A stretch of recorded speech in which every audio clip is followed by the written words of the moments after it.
असली बात तो ये है कि जब हमने बाबा जी को उतारा तब हम आधी बाहें के स्वेटर पहने हुए थे। बाबा जी को सड़क से मंदिर के अंदर ले जाने में करीब कुल 1 घंटा ही लगा। नागेंद्रहाराय त्रिलोचनाय भस्मांगरागाय महेश्वराय नित्याय शुद्धाय दिगंबराय तस्मै नकाराय नमः शिवाय। रक्षा सूत्र चैनल पर सभी भक्तों का स्वागत है। हम सभी भक्तों को महाराज जी की अद्भुत पावन कथाएं सुनाने जा रहे हैं। कृपया सभी भक्त ध्यान से सुने। धीरे धीरे संस्था का स्वरूप उभरने लगा।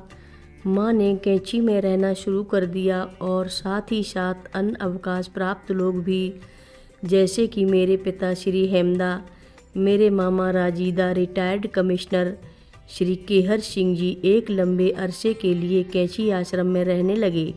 गर्मियों में काफ़ी लोग, अधिकांश वृद्ध लोग भी कैंची में रहने को आ जाते। वृंदावन आश्रम भी स्थापित होने लगा और आगरा अलीगढ़ के भक्तों ने वहां रहकर बाबा जी की सेवा करना चुना।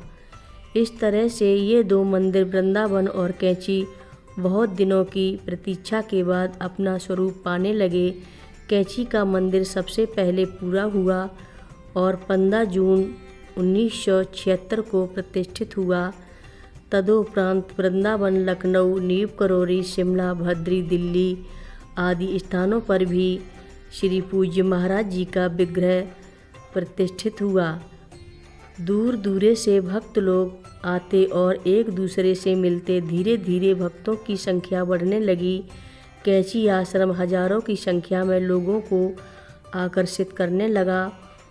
कुछ और नए मंदिर भी बने, विकसित हुए और प्राण प्रतिष्ठा भी हुई। उनमें सबसे प्रमुख मंदिर है ऋषिकेश, जहां वास्तुशिल्प बड़ी सुघड़ता से और सुरुचिपूर्ण ढंग से उत्कीर्ण किया गया और बनाया गया है। पश्चिमी देशों के भक्त लोग भी बाबा जी के मोहक स्वरूप से अभिभूत हुए।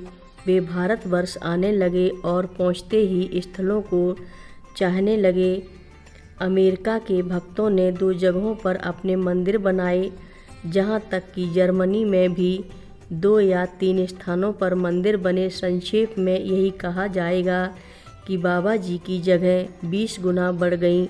सब आश्रमों में इस प्रकार की व्यवस्था है कि वे अपनी देखभाल स्वयं कर पाते हैं। हम नौजवान लोग, जैसे कि मैं, विनोद जोशी, दिनेश शर्मा, सागर एवं कई और लोग एक तरह से दूसरी पीढ़ी के लोग हुए। माँ ने धीरे धीरे कैंची आश्रम को बृहत रूप देना शुरू कर दिया और लोग उनके साथ जुड़ गए। नए भक्त वे भी थे जो बाबा जी से कभी मिले नहीं थे, परंतु उनके ऊपर भी जैसे कि कोई जादू की छड़ी फिर गई हो और सेवाश्रम के क्षेत्र में उन्होंने भी अपना योगदान शुरू कर दिया।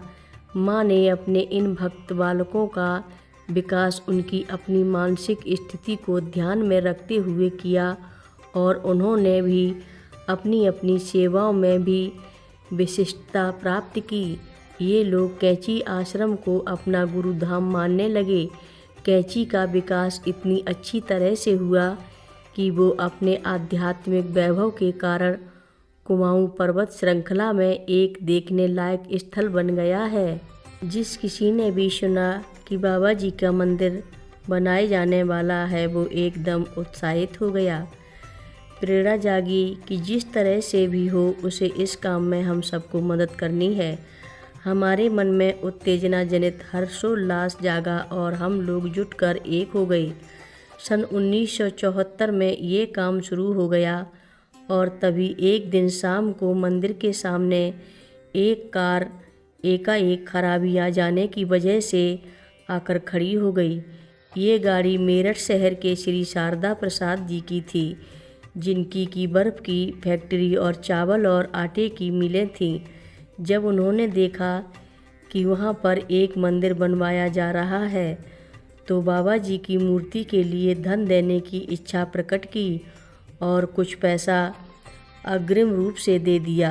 हम तो बहुत ही खुश हुए। बाबा जी को पहले तो छोटे ट्रक पर चढ़ाया गया और फिर बड़े ट्रक पर, और बस बाबा जी हल्द्वानी को चल पड़े।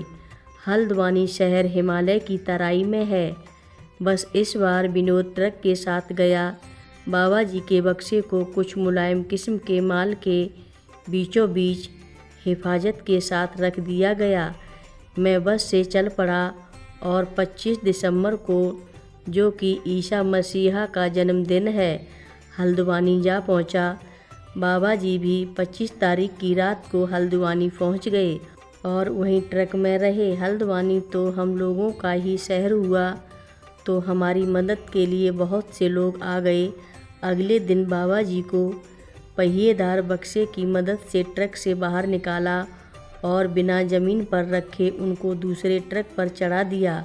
हल्द्वानी के भक्त लोगों ने जोर दिया कि बाबा जी को उनके घर तक भी ले जाया जाए, तो हम लोग ट्रक को दोपहर में कैंची की ओर प्रस्थान करने से पहले उनके घर तक ले गए। हम 10 या 12 लोग ट्रक में थे। हम सब भूमियाधार मंदिर होकर कैंची के 50 किलोमीटर के रास्ते भर खूब खुशी खुशी से भरकर भक्ति के गाने गाते हुए गए। भूमियाधार मंदिर के ब्रह्मचारी बाबा जी भी हमारे साथ हो गए। सन 1975 की 26 दिसंबर की शाम को 5 बजे करीब हम लोग कैंची जा पहुँचे। जब गांव के लोगों ने बाबा जी के ट्रक को जाते देखा तो घरों से दौड़े और हमारी सहायता की। साल के इस समय में कैंची बहुत ठंडी और ठिठुरन भरी जगह होती है, पर एकाएक वो आरामदेह और गर्म हो उठी। असली बात तो ये है कि जब हमने बाबा जी को उतारा तब हम आधी बाहें के स्वेटर पहने हुए थे। बाबा जी को सड़क से मंदिर के अंदर ले जाने में करीब कुल 1 घंटा ही लगा। हम लोगों ने अपने लक्ष्य को पूरा हो जाने की मदद के लिए देवताओं को धन्यवाद दिया। कथा लंबी है, आगे की कथा सभी भक्तों को अगले भाग में सुनाएंगे।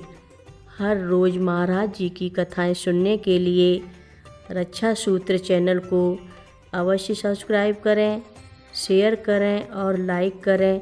घंटी बजाना ना भूलें। कमेंट बॉक्स में लिख भेजें जय नीव करोरी बाबा जी महाराज। बोलो नीव करोरी बाबा जी महाराज की जय बोलो।